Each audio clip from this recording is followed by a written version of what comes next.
Today on Grand Cuisine, we are cooking on the railroad. We are in the rail car and we are putting up some amazing food.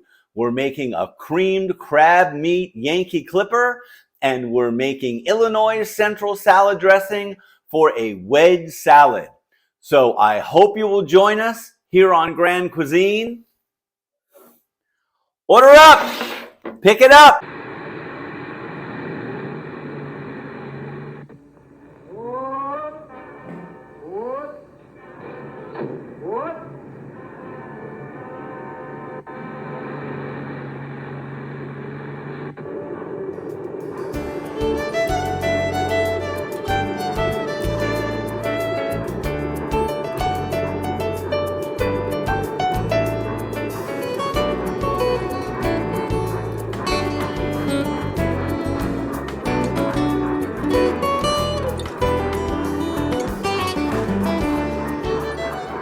So to prep our iceberg lettuce for our lettuce wedge salad, I'm going to start by taking the core out.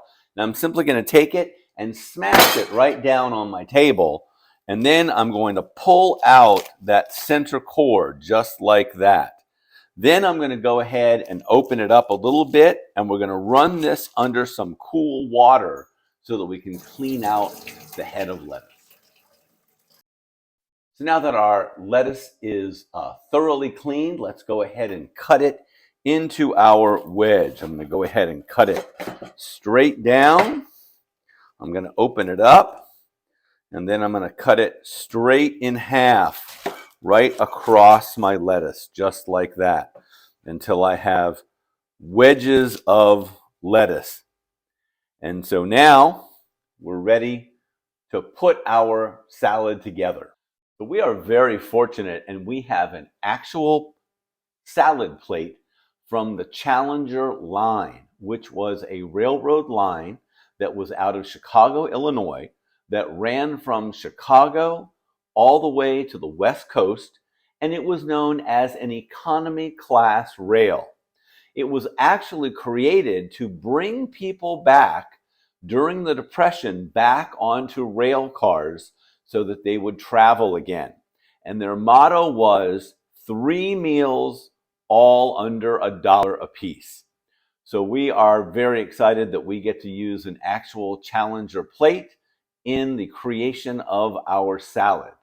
So we're going to go ahead and place our wedge of lettuce right on our Challenger plate, and then we're going to top it with our salad dressing. So we are making Illinois Central salad dressing. So this is from Dining by Rail, our cookbook, which we are following.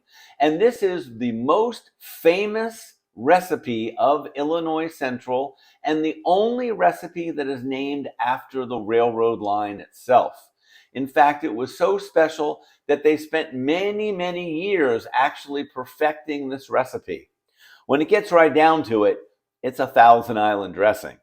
But let's take a look at the ingredients. We have about 2 cups of mayonnaise. We have a cup of chili sauce. We have 2 hard-boiled eggs that have been diced fine. Pimento, about 2 tablespoons diced fine. Also dill pickle, 2 tablespoons diced fine.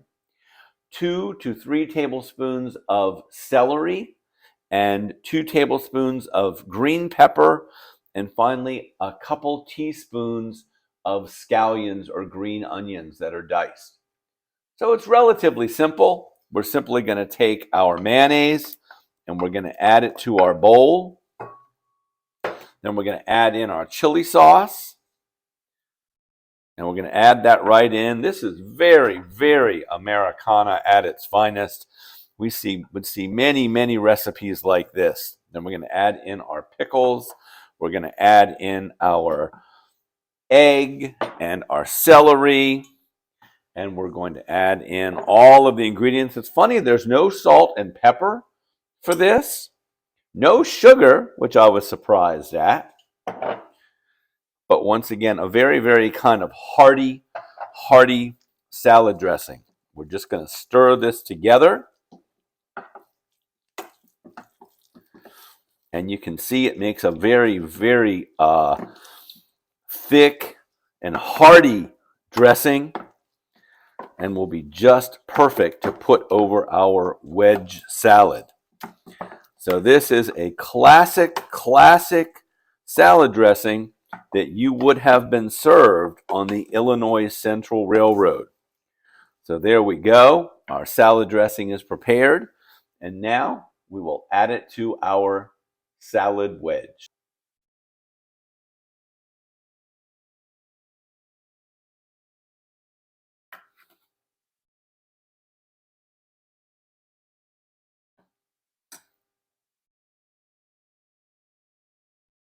From the famed Yankee Clipper rail, we are making creamed crab meat Yankee Clipper.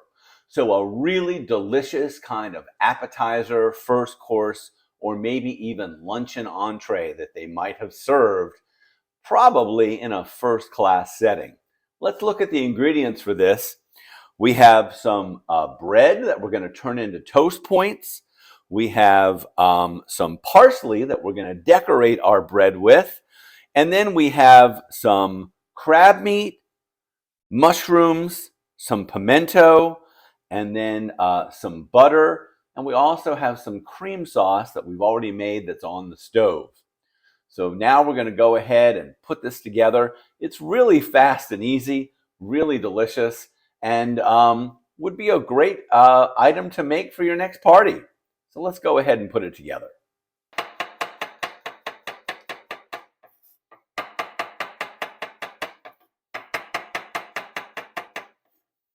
So we're going to start our preparation for our creamed crab meat by adding some butter into a saute pan, letting that melt, and then we're going to saute our mushrooms in that pan.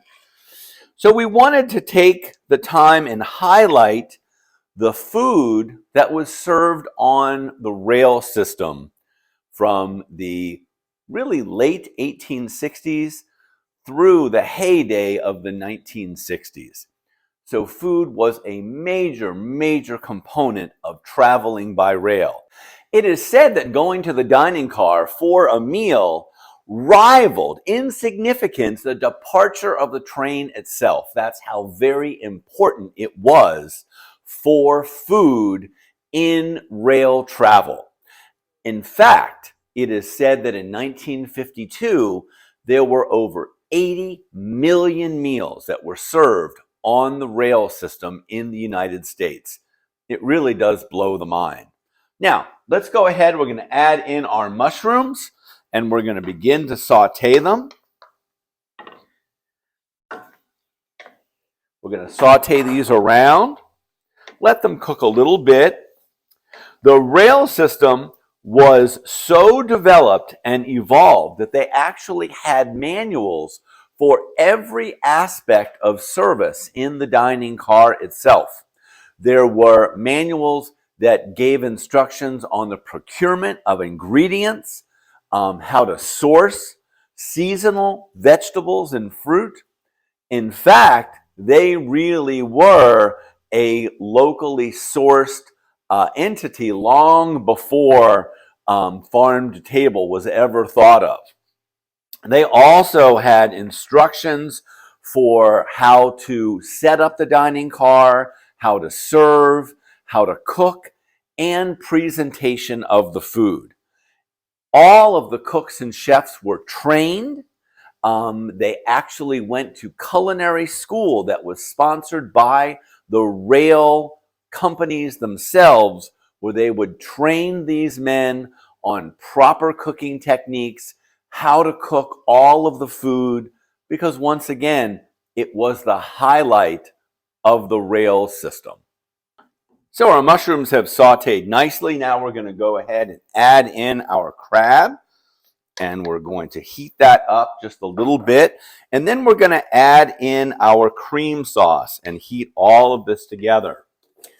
So we have made our cream sauce by making a roux and then adding really a seafood stock to that. letting that thicken, and then we add some cream to that.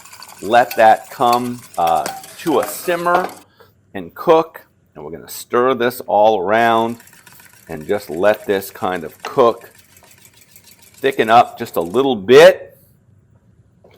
And then we are really ready. It is a very, very simple recipe.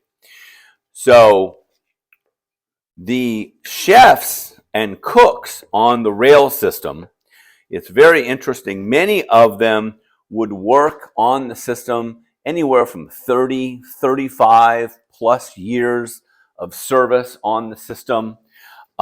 It was said that the rail system was one of the largest black employers because many of the men who worked on the system, and once again, it was predominantly men, were African American.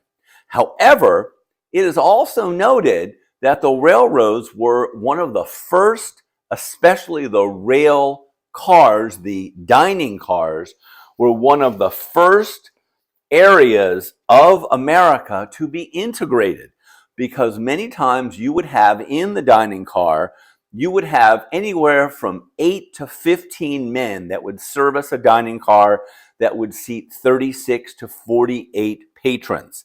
And a normal staffing would consist of a steward who was in charge of the dining car, similar to a maitre d', and then you would have a chef, and then you would generally have 2 to 3 cooks that were underneath the chef, and then you would have 6 to 8 waiters that were in the front of the dining car serving the patrons.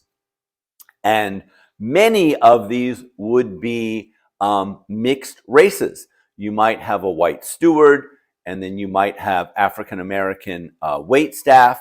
You might have a black chef, and you might have white cooks. So it was very integrated, much more so than anywhere else in America during these times of intense segregation. So when the chefs would come on, they would start at a lowly position of fry cook in the rail car. And of course, we have to remember that the kitchen itself was very, very small, and they would put 4 men into this space. It was very hot. They actually used wood cook stoves like we are using here. They would actually be heated by sawdust logs. Union Pacific Railroad used 16,000 logs per week to heat their wood cook stoves in the rail car kitchens. Very, very small areas to cook. Very dangerous, in fact, because it was so small. And of course, we have to remember that the kitchen was constantly moving up and down the rail lines, up and down hills. And so it could be a bit of a dangerous place for the cook, for those people to work. But you started out as a fry cook, and then you would be promoted to secondary cook, where you would learn how to make vegetables. You would learn how to do short order cooking. You would also learn breads, pastries, and then you would go to the assistant cook. And then finally, it might take 12 or more years to become an actual chef under the railroad system. So these men were well trained, and we see it by some amazing recipes that they offer us and give us during our long rides on the rail. So our crab is heated thoroughly. Our cream crab is ready. So we're going to go ahead and put this together, and I'll see you in the dining car. So let's go ahead and toast our bread. We're going to do it the old-fashioned way. We're literally going to put it right on top of our wood cook stove, our Lacunza Classica, which we use here at Grand Cuisine, and it's going to toast it beautifully. We're going to allow it just to sizzle on there, toast a little bit, flip it over, and then we're going to cut our crusts off, cut them into wedges, and then we'll be ready to assemble our creamed crab meat Yankee Clipper.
So here are our finished dishes. We have our creamy crab meat Yankee Clipper, and then we also have our lettuce wedge with our salad dressing from Illinois Central. So, really very, very iconic American cuisine served on our rail system at the height of people traveling by rail. And it's just amazing how many great recipes that we can find. We're going to revisit this topic again. Let's go ahead and have a quick bite of our creamy crab meat with the toast points. We've got some parsley on the edges of our toast points, some pimento in the center. The parsley wasn't so easy to put on there. I bet they had a difficult time.